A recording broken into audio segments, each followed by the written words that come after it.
جتنی کر گزرے. مجموعہ غربت حسین ابن علی،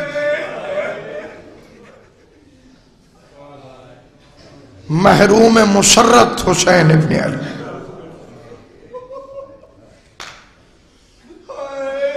میں نے آیت اللہ نابلوسی کتاب میں یہ فکرے پڑھے کہ کیوں کہا جاتا ہے امام حسین کو محروم مسرت، خوشیوں سے محروم. فرماتے ہیں کہ اولاد دو طرح کی ہوتی ہے، یا جوان ہوتی ہے یا چھوٹی ہوتی. اولاد جوان ہو تو حسرت کا رخ اور طرف مڑتا ہے، چھوٹی ہو تو حسرت کا رخ اور طرف مڑتا ہے. جس کی چھوٹی اولاد ہو اس کی حسرت ہوتی ہے میں اپنے بچے کی جوانی دیکھوں، اور جس کی اولاد جوان ہوتی ہے اس کی حسرت ہوتی ہے چہرے دیکھوں. حسین اس قریب کا نام ہے جو اصغر کی جوانی نہیں دیکھ سکا، اکبر کے چہرے نہیں دیکھ سکا.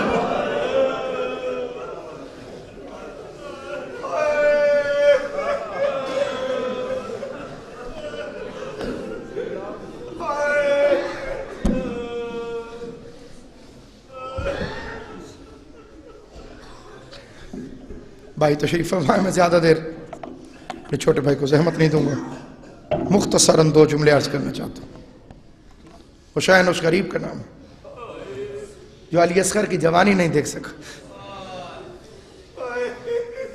علی اکبر کے چہرے نہیں دیکھ سکا.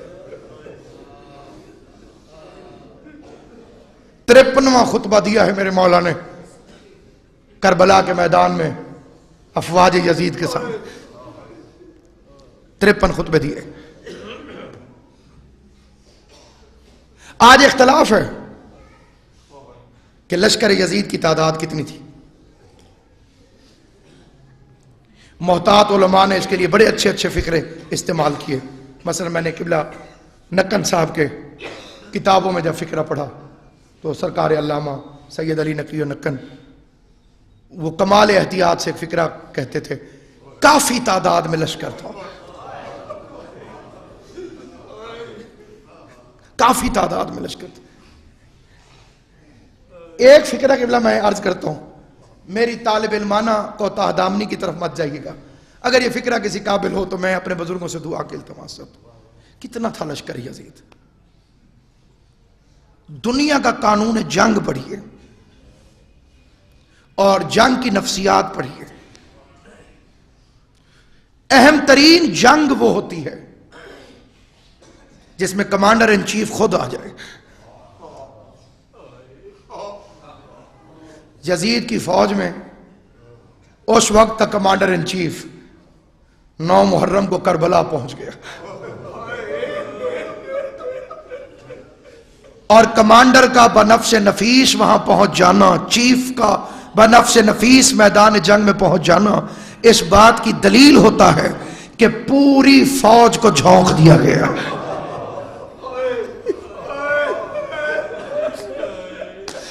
تعداد کتنی تھی میں اس بحث میں نہیں جاتا، لیکن میں اتنا جانتا ہوں کہ یزید کی فوج کا chief of the army staff لشکر سمیت حسین ابن علی کے مقابلے پر آ گیا، اور غریب زہرا مسلسل پوچھ رہا تھا مجھے کیوں مارنا چاہتے ہو؟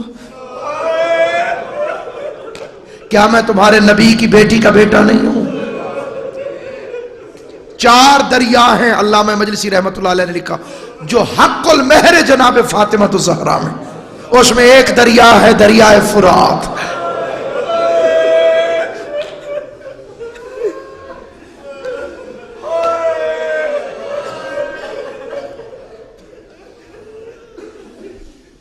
خدا بند سخن میر انیس علیہ رحمہ اپنے مرثیے میں ارشاد فرماتے ہیں کہ جو مہر فاطمہ میں ہے یہ وہ فرات ہے، گرمی میں قرب نہر کا آب حیات ہے.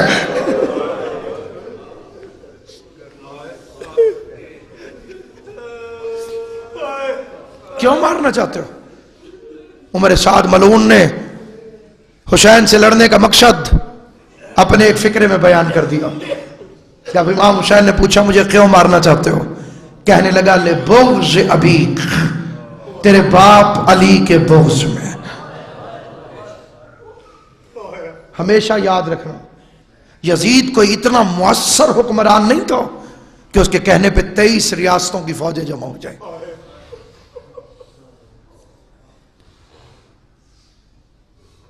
خدا کی قسم کربلا کی تاریخ اور وہ لمحے اور آئمہ کے فرامین پڑھ کے دیکھ لینا، پھر تمہیں پتہ چلے گا کہ آدھے سے زیادہ لشکر علی کی ولایت کے بغض میں جمع ہوا تھا، دشمنی علی میں جمع ہوا تھا۔ جنگوں کو بکھیر دو تو بدر ہے، احد ہے، خندق ہے، حنین ہے، سمیٹ دو تو اکیلی کربلا۔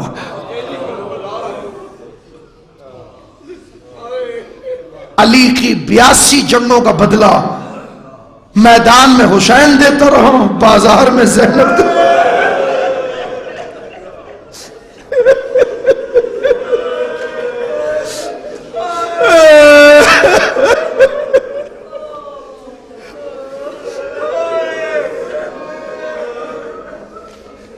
اس لیے تو غازی عباس کہہ رہے تھے اپنی بہن رقیہ سے، رقیہ جب شام کا بازار آئے تو کہنا میں علی کی بیٹی ہوں، یہ فاطمہ کی بیٹی۔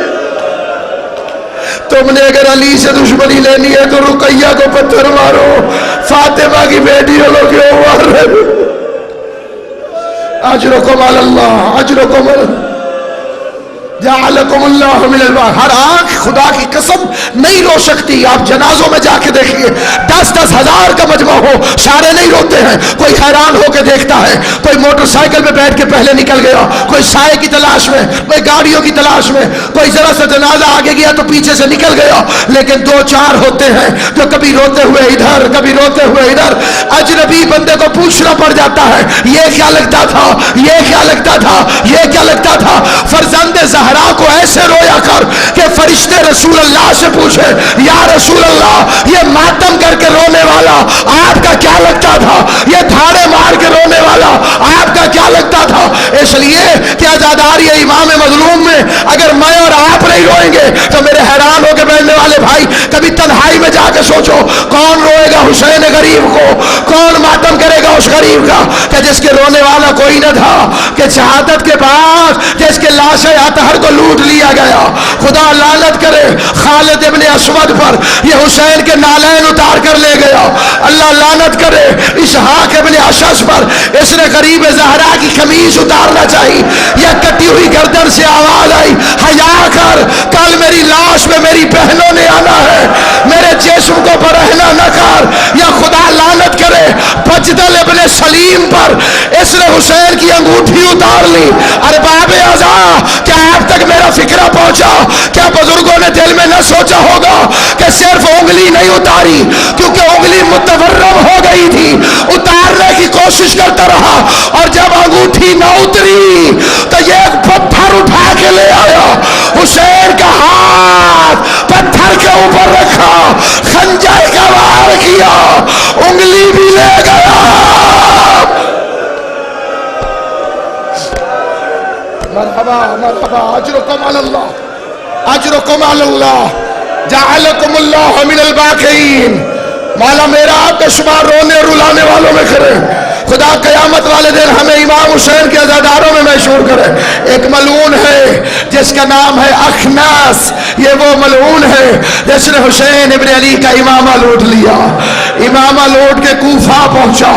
عمر شاد نے اعلان کیا کہ جس کے پاس غریب کی کوئی لوٹی ہوئی چیز ہے وہ آج لے کے اپنے گھر چلا جائے، کیونکہ رات بہت زیادہ ہو گئی ہے، کل صبح کو دربار میں آنا، جتنی قیمتی چیز ہوگی اتنا قیمتی انعام دیا جائے گا۔ یہ گھر گیا، اس نے صندوق میں امامے کو رکھا، خود بستر پہ سو گیا۔ بیوی مومنہ تھی، خوشبو سے گھر کو معطر دیکھا، آسمان سے ستاروں کو اترتے دیکھا، تلاش میں نکلی، حسین کا امامہ ملا، امامے کو دیکھ کے رونے لگی، صرف دیکھا کہ میں اکیلی نہیں رو رہی، کوئی اور بھی ساتھ رو رہا ہے۔ دوڑ کر اندر آئی، شوہر کو جگایا، کہا کسے مار کر آیا ہے؟ یہ کمینہ کہتے باغی تھا، کہتی ہے بکواس نہ کر، باغی تھا تو محمد کی بیٹی کیوں رو رہی ہے ہمارے گھر؟ اجرکم علی اللہ، اجرکم علی اللہ، اجرکم علی اللہ۔ اگر یہ باغی تھا تو محمد کی بیٹی ہمارے گھر میں کیوں رو رہی ہے؟ سیدہ کا نام آیا، صاحبان مقاتل لکھتے ڈر گیا، ڈرنے کے بعد اس نے امامہ اٹھایا، امامہ اٹھا کے جنگل کی طرف نکل گیا۔ رات کا وقت، جنگل، کوفے کا جنگل، 2 سال تک جنگل میں بھٹکتا رہا، دیوانگی ہو گئی سے بھٹکتا رہا. 2 سال بعد لقمہ اجل بنا، ہلاک ہوا، امامہ مٹی پہ پڑا رہا. 1 سال تک جنگل میں امامہ پڑا رہا.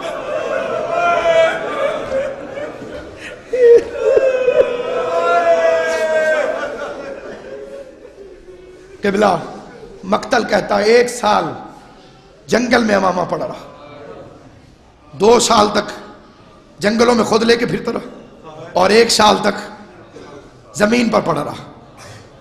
3 سال بعد حاجیوں کا ایک قافلہ گزرا.